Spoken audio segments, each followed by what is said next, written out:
जय हिंद मित्रों। और आज इस खास दिन पर जय हिंद के साथ जय श्री राम। आज आप और हम एक ऐसी युगांतकारी घटना के साक्षी बनने जा रहे हैं जो युगों युगों के लिए इतिहास के पन्नों में दर्ज होने वाली है। सदियों का संघर्ष, कैसी ये लीला न्यारी है। उस राम का मंदिर बना रहे जिस राम से दुनिया सारी है। राम जी के भव्य मंदिर का भूमि पूजन तो अयोध्या में हो रहा है, पर देश का हर राम भक्त अपने आप में इसे उत्सव के रूप में मना रहा है। और उत्सव हो भी क्यों ना, आखिर उसने देखा है सदियों का संघर्ष। तुलसीकृत राम कथा के वनवास से तो सभी परिचित ही हैं। आज हम राम के नाम से जुड़ी एक ऐसी कथा सुनाने जा रहे हैं जिसने कलयुग के राम का वनवास खत्म कर आज पुनः अयोध्या वासियों को धन्य किया है। राम जन्मभूमि की इस कहानी में इमोशन है, ड्रामा है, पॉलिटिक्स है, कानून है और कई सारे ट्विस्ट हैं। तो साथियों, अगर एक विवाद है और विवाद को हल करने में इतना लंबा समय लगा है, तो इसका सीधा मतलब यही है कि विवाद को हल करने के क्रम में दोनों धार्मिक पक्षों तथा राजनीतिक दलों की ओर से कई गलतियां भी हुई। हम इस कहानी में केवल तथ्यों से आपको अवगत कराना चाहते हैं। हमारा लक्ष्य ना तो किसी पक्ष को गलत ठहराना है और ना ही किसी की भावनाएं आहत करना। तो कहानी शुरू होती है प्राचीन काल में अयोध्या नरेश दशरथ के पुत्र राम से। हिंदू मान्यता के अनुसार 3 देवता ब्रह्मा, विष्णु, महेश सर्व प्रमुख हैं, जिनमें ब्रह्मा दुनिया बनाते हैं, विष्णु उसे चलाते हैं और समय आ जाने पर महेश संहारक की भूमिका निभाते हैं। तो यदि आप हिंदू आस्तिक हैं तो राम अवतार हैं, उस भगवान विष्णु के जिन्होंने तत्कालीन दुनिया को जीना सिखाने के लिए इस सृष्टि में जन्म लिया, अर्थात राम एक भगवान है। और यदि आप नास्तिक हैं या अन्य धर्मों को मानने वाले हैं तो राम आपके लिए कम से कम एक आदर्श पुरुष तो है ही। भगवान राम का जन्म वेदों के अनुसार कई लाख वर्ष पूर्व में, तो वैज्ञानिकों के अनुसार संभवतः आज से लगभग 7000 वर्ष पूर्व अयोध्या में हुआ। ईश्वर के रूप में राम को पूजा भी जाता है और कहा जाता है कि 11वीं से 12वीं शताब्दी के आसपास उनके जन्मभूमि के स्थान पर हिंदू राजाओं द्वारा मंदिर का निर्माण करवाया गया। फिर इतिहास ने करवट बदली और विदेशी मुस्लिम आक्रांताओं ने भारत पर कब्जा कर दारुल हर्ब के स्थान पर दारुल इस्लाम अर्थात हिंदुओं के देश के स्थान पर इस्लामिक देश बनाने का प्रण लिया। और इसी के साथ शुरू हुआ हिंदुओं के धार्मिक ग्रंथों और पूजा स्थलों के विनाश का दौर। और इसी क्रम में 1526 में भारत पर कब्जा करने वाले जहीरुद्दीन मोहम्मद बाबर के एक सैन्य प्रमुख मीर बाकी ने सन 1528 ईस्वी में अयोध्या में राम जन्मभूमि के स्थल पर बने मंदिर की जगह एक मस्जिद का निर्माण कर डाला, जिसे बाबरी मस्जिद नाम दिया गया। इसे मध्यकाल के कई ग्रंथों में मस्जिद जन्म स्थान भी कहा गया। इससे ये हुआ कि जिस स्थान को हिंदू राम जन्मभूमि होने की वजह से पूजा करते थे, वहां मुस्लिम अपनी नमाज पढ़ने लगे और हिंदुओं के खाते में आया मस्जिद के बाहर का बना राम चबूतरा। उन्हें उससे ही संतोष करना पड़ा। तो उस समय से एक लंबे समय तक हिंदू मंदिर के बाहर यानी कि मस्जिद के बाहर अपनी पूजा अर्चना करते और मुस्लिम मस्जिद के अंदर ही नमाज अदा करते। अंग्रेजों के समय में यानी कि 1853 में पहली बार इस स्थान को लेकर दोनों पक्षों में संघर्ष हुआ, जिसके हल के रूप में अंग्रेजों ने बीचों बीच फेंसिंग करवा दी। अब फेंसिंग के अंदर मुस्लिम और बाहर हिंदुओं की सीमा तय हो गई। सन 1885 में अयोध्या के महंत रघुवर दास ने फैजाबाद कोर्ट में चबूतरे पर मंदिर निर्माण करने के लिए अर्जी लगाई। मजिस्ट्रेट ने कहा कि हम जानते हैं कि पूजा स्थल को तोड़ा गया है, परंतु इस निर्माण को 350 साल हो चुके हैं, यानी अब बहुत देर हो चुकी है और ये एक विवाद का कारण बनेगी। यह कहते हुए उन्होंने अर्जी खारिज कर दी। इसके बाद 22 से 23 दिसंबर 1949 की रात को एक खास घटना घटी। किसी ने मस्जिद की दीवार को फांद कर अंदर रामलला की मूर्तियां रख दी और यह प्रचारित किया कि रामलला अपने जन्म स्थल पर स्वतः प्रकट हुए हैं। कहा जाता है कि अयोध्या के तत्कालीन डीएम के नैयर का पूरा समर्थन इस मुहिम को प्राप्त था। मुस्लिम पक्ष ने विरोध किया, मूर्ति बाहर करने का आग्रह किया, परंतु डीएम ने विवादित क्षेत्र को अपने अधिकार क्षेत्र में ले लिया और मूर्तियां बाहर करने से साफ इनकार कर दिया। यहां तक कि जब ऊपर से प्रेशर आया मूर्तियां हटाने का, तो उन्होंने साफ लफ्जों में कह दिया कि पहले मेरा स्थानांतरण करा दें और फिर मूर्तियां हटवा लें। इसके बाद हुआ शुरू कोर्ट में याचिकाएं दायर करने का दौर। सन 1950 में महंत रामचंद्र, 1959 में गोपाल सिंह विशारद, 1959 में ही निर्मोही अखाड़ा और 1961 में सुन्नी वक्फ बोर्ड ने अपनी अपनी दलीलें देकर जन्मभूमि स्थल पर अपना दावा पेश किया। सन 1853 से स्वतंत्र भारत के समय तक चल रहा यह मामला अभी तक केवल अयोध्यावासियों का और केवल धार्मिक और कानूनी मामला था, परंतु अभी इस पर राजनीतिक रंग चढ़ना बाकी था। सन 1984 में विश्व हिंदू परिषद ने एक धर्म संसद बुलाकर इसे राजनीतिक मांग बनाने की ठानी। वहीं विवादों के बीच 1986 में फैजाबाद कोर्ट ने मंदिर के ताले खुलवाकर हिंदुओं को पूजा हेतु अनुमति देने का आदेश कर दिया। और जिस देश में न्यायालय का फैसला प्रवर्तन में लाने के लिए सरकार को कई वर्ष लग जाते हैं, तत्कालीन प्रधानमंत्री राजीव गांधी जी के इशारे पर कोर्ट के आदेश को महज 1 घंटे के भीतर फॉलो करवा दिया गया, ताले खुलवा दिए गए। यही नहीं, इसका प्रसारण दूरदर्शन पर सीधा किया गया, पूरे देश को दिखाया गया। असल में बात यह थी कि शाहबानो केस 1986 में मुस्लिम पक्ष के सपोर्ट में राजीव गांधी जी ने कानून बना दिया था, जिसके कारण हिंदू संगठनों द्वारा राजीव गांधी जी की बहुत आलोचना हो रही थी। इसलिए हिंदुओं का समर्थन हासिल करने के लिए राजीव जी ने यह कदम उठाया। और इसके जवाब में मुसलमानों ने बाबरी मस्जिद एक्शन कमेटी बना ली। देश में दंगे होना शुरू हो गए, सैकड़ों जाने गई। इधर भाजपा ने कार सेवक अभियान चालू कर दिया। कार सेवक, जिसका अर्थ है मंदिर निर्माण के कार्य में स्वेच्छा से अपनी सेवा देने वाले। सितंबर 1990 में बीजेपी के तत्कालीन अध्यक्ष लाल कृष्ण आडवाणी ने सोमनाथ से अयोध्या तक के लिए एक रथ यात्रा निकाली। करीब 10,000 किलोमीटर की यह यात्रा थी। आडवाणी 30 अक्टूबर को अयोध्या पहुंचने वाले थे और वहां पे कई कार सेवक उनके स्वागत के लिए पहुंचने वाले थे। आडवाणी का रथ जहां जहां निकल रहा था, वहां वहां सांप्रदायिक फसाद हो रहे थे। ऐसे में 23 अक्टूबर 1990 को बिहार के तत्कालीन मुख्यमंत्री लालू प्रसाद यादव के आदेश पर यात्रा पूरी होने से पूर्व ही आडवाणी को गिरफ्तार कर लिया गया। 30 अक्टूबर को आडवाणी अयोध्या तो नहीं पहुंचे, पर सैकड़ों कार सेवक पहुंच गए। गुस्साए कार सेवकों ने बाबरी मस्जिद को तोड़ने का प्रयास किया, परंतु उस समय यूपी के चीफ मिनिस्टर मुलायम सिंह यादव ने पुलिस को गोली चलाने का आदेश दे दिया। मस्जिद तो बच गई, पर कई कार सेवकों की जानें चली गई। फिर देश में दंगे, फिर मौतें। 1991 में यूपी में कल्याण सिंह के नेतृत्व में बीजेपी की सरकार बन गई।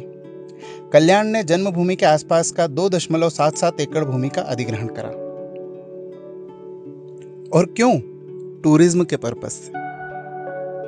1991 में इलाहाबाद कोर्ट ने ऑर्डर दिया कि विवादित भूमि के पर कोई स्थायी निर्माण नहीं कराया जाएगा। मुख्यमंत्री ने इस हेतु कोर्ट में एक शपथ पत्र भी दिया कि हम यहां पर कोई स्थायी निर्माण नहीं होने देंगे। 30 अक्टूबर 1992 को दिल्ली में फिर धर्म संसद का आयोजन किया गया। इसमें तय हुआ कि 6 दिसंबर को अयोध्या में कार सेवक दिवस मनाया जाएगा। केंद्र की नरसिम्हा राव सरकार ने चिंता जाहिर की, परंतु राज्य के मुख्यमंत्री ने उन्हें आश्वस्त किया कि वहां कोई अप्रिय घटना नहीं होगी, परंतु पब्लिकली यह भी कह दिया कि पुलिस किसी कार सेवक पर गोली नहीं चलाएगी। आप सोचिए दोस्तों, जब हम कार सेवकों को पता हो कि उनके ऊपर गोली नहीं चलाई जाएगी, तो फिर वो कंट्रोल में कहां आने वाले थे। 6 दिसंबर को लगभग 2 लाख कार सेवक अयोध्या में इकट्ठा हो गए।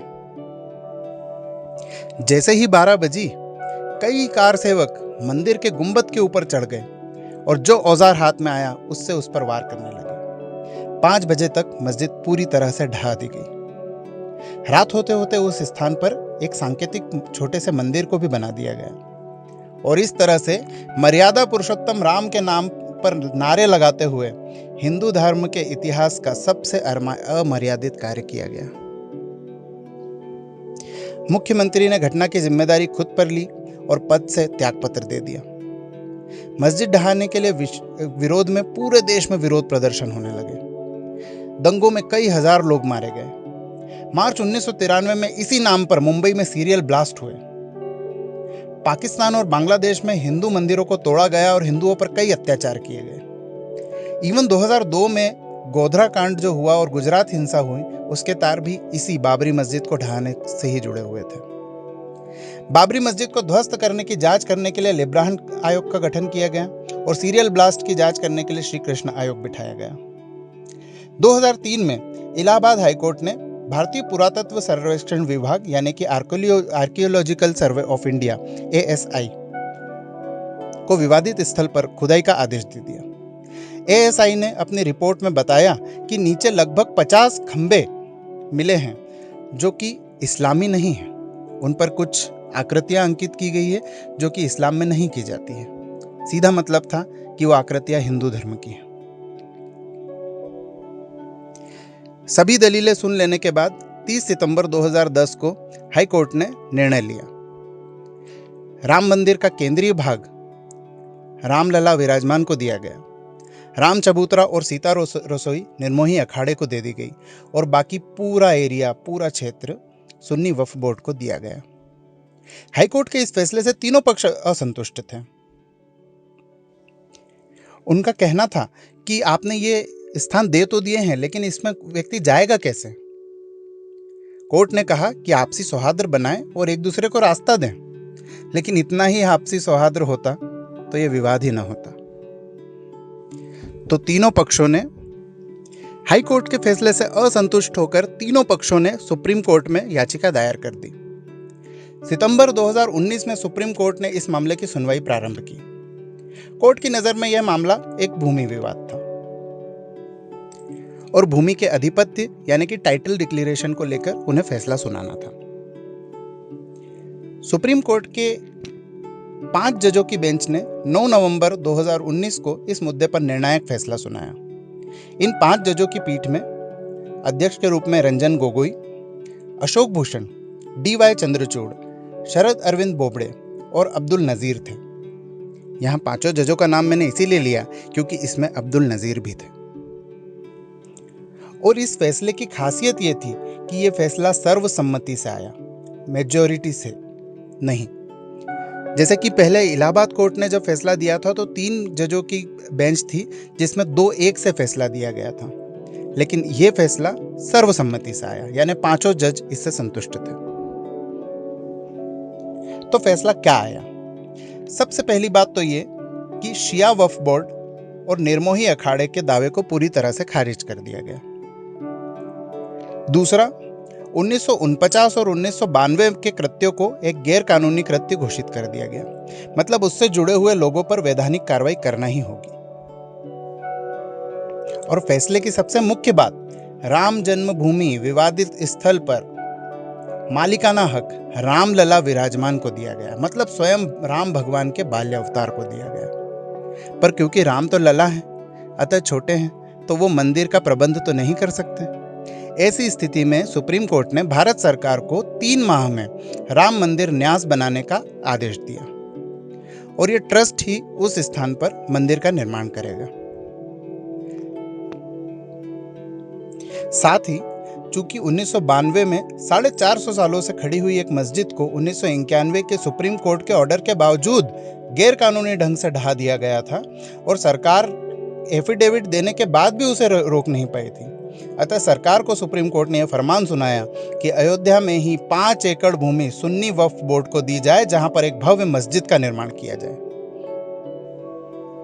कई लोग इस फैसले से असहमत भी हुए, पर मेरी नज़र में ये बहुत ही बैलेंस्ड और बहुत ही संतुलित फैसला था, क्योंकि इससे बेहतर कोई फैसला हो ही नहीं सकता था। क्योंकि मुस्लिम पक्ष के लिए तो ये केवल एक खड़ी हुई मस्जिद का प्रश्न था जिसे विदेशी आक्रांता बाबर ने बनवाया था, लेकिन हिंदुओं के लिए यह रामलला के जन्म स्थान का प्रश्न था, आस्था का प्रश्न था। अगर ये केवल अहंकार का प्रश्न होता तो एशिया की सबसे बड़े प्रांगण वाली ताजुल मस्जिद, भारत की सबसे बड़ी जामा मस्जिद या सबसे छोटी 2.5 सीढ़ी मस्जिद पे भी इस तरह के प्रश्न उठाए जाते हैं, लेकिन ऐसा कहीं नहीं हो रहा, केवल बाबरी मस्जिद पर, क्योंकि वो रामलला का जन्म स्थान था। तो फिर सुप्रीम कोर्ट के डिसीजन का इम्प्लीमेंटेशन भी हुआ और 5 फरवरी 2020 को सरकार ने गजट प्रकाशित कर राम मंदिर निर्माण के लिए एक न्यास बना दिया, यानी कि ट्रस्ट। इस न्यास का नाम रखा गया श्री राम जन्मभूमि तीर्थ क्षेत्र। इस ट्रस्ट में 15 सदस्य हैं, जिनका अध्यक्ष अयोध्या विवाद के ही वकील रहे 92 साल के श्री के पाराशरन को बनाया गया। सुप्रीम कोर्ट ने भूमि पर निर्मोही अखाड़े को हक तो नहीं दिया, पर सरकार ने 15 में से एक ट्रस्टी निर्मोही अखाड़े के प्रमुख को बनाया और धीरे धीरे कारवा आगे बढ़ा और आज यानी कि 5 अगस्त 2020 को इस मंदिर का में भूमि पूजन हो गया है और उम्मीद की जा रही है कि लगभग 3-3.5 साल में वहां एक भव्य मंदिर का निर्माण हो जाएगा। तो मंदिर तो बन जाएगा, पूजा आराधना होने लगेगी, पर हमारी आज की युवा पीढ़ी को बस एक छोटा सा संदेश देना चाहता हूं। राम कहां जन्मे थे ये तो आप लोगों को पता है, पर अब आपको फोकस करना है कि राम क्यों जन्मे थे, आखिर विष्णु को यह अवतार क्यों लेना पड़ा। जैसा मैंने पहले ही कहा था कि हिंदू आस्तिक अपने भगवान राम को अच्छी तरह समझे और यदि आप नास्तिक हो या अन्य मतावलंबी हो तो एक आदर्श पुरुष को अच्छी तरह समझे। वो पिता की आज्ञा पर बिना एक प्रश्न उठाए वनवास चले जाते हैं और हम अपने पिता की छोटी मोटी बातें भी नहीं मानते।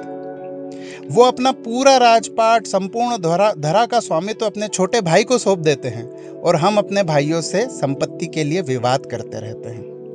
वो राजा होने के बाद भी वनवास में कोई राजकीय सुविधा साथ नहीं ले जाते और हम सुविधा भोगी हुए जा रहे हैं। वो निषाद राज, केवट, शबरी जैसे निम्न जाति के लोगों को और जटायु नामक पक्षी, जामवंत नामक रीछ और असंख्य वानरों से मित्रता कर लेते हैं और हम ऊंच नीच की भावना लिए घूमते रहते हैं। वो अहिल्या और केकई जैसी महिलाओं, जिनको पूरा समाज गलत समझता था, उनके पैर छूकर उन्हें मां बोलकर संबोधित करते हैं और हम बिना किसी कारण ही महिलाओं के लिए अपशब्द बोल देते हैं। वो अपने दुश्मन के भाई को शरण दे देते हैं और हम अपने दोस्त को भी मुसीबत में अकेला छोड़ देते हैं। वो महापराक्रमी महाराज होकर भी आजीवन अपनी पत्नी के वियोग में रहते हुए भी किसी पर स्त्री के बारे में सोचते तक नहीं और हम अनावश्यक ही व्याभिचारी हुए जा रहे हैं। वो अपने सबसे बड़े दुश्मन अहंकारी रावण की विद्वता का भी सम्मान करते हुए उसकी मृत्यु के समय अपने भाई लक्ष्मण को उनसे सीखने के लिए भेजते हैं और हम स्वयं की विद्वता के अलावा किसी को कुछ समझते ही नहीं। उन्होंने मर्यादा पुरुषोत्तम बनकर हमें जीना सिखाया और हम अमर्यादित जीवन के रिकॉर्ड तोड़ते जा रहे हैं। तो बस यही कहना चाहता हूं कि हम वास्तविक राम को समझें। जय श्री राम बोलते समय आपका अहंकार या क्रोध ना झलके, बल्कि यह बोलते समय हमारे चेहरे पर वो मुस्कुराहट और हृदय में वो पवित्रता और सौम्यता झलके जो भगवान राम में हुआ करती थी। मित्रों, ऐसे ही कोई असंख्य लोगों का आराध्य नहीं हो जाता। केवल उनका नाम ना लें, उन्हें अपने जीवन में उतार लें। आज के सेशन में बस इतना ही। जय हिंद, जय सिया राम।